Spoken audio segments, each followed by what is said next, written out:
ल भनेपछि आज हाम्रो रमन सरको अब आज लास्ट दिन है नि त ल अब बिजी भएर है ल यस्तै हो सिक्ने कुरा होइन जति चलाउँदै गयो त्यति पर्फेक्ट भएर आउने कुरा हो होइन हामी चाहिँ अहिले जगडोलको यो भाइरल बाटोमा छौँ एकदमै राम्रो छ यो बाटो हेर्नु न है गियर चेन्ज पनि गर्न सक्छौँ हामीले 1 देखि 2 2 देखि 3 3 देखि 4 सिक्नलाई चाहिँ यो आराम छ एकदमै राम्रो नयाँ मान्छेलाई है सर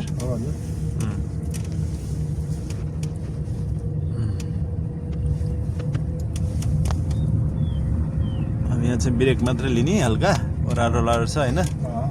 क्लच लियो भने चाहिँ झन् चिप्लेर जान्छ है ल टोलीहरू आएर यहाँ दुईजना फोटो पनि खिच्न लाग्छन् अलिकति मौसमले चाहिँ कस्तो कस्तो साथ नदिए जस्तो भइरहेछ है तम्म भएर न पानी पर्न सक्छ न घाम लागेको छ चिसो कहिलेसम्म चिसो भइरहने हो चैत लागिसक्यो अहिले त एकदमै गर्मी है हुनुपर्ने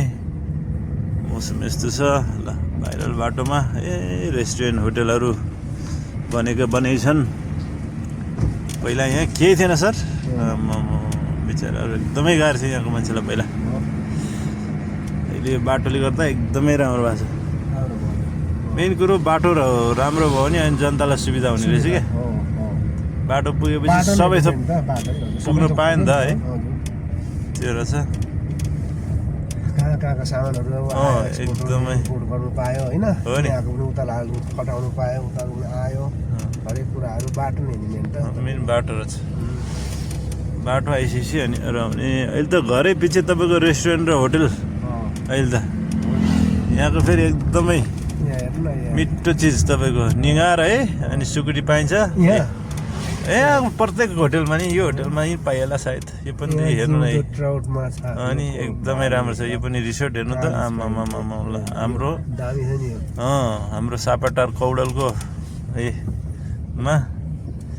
रिसोर्ट त्यस्तो राम्रो छ ल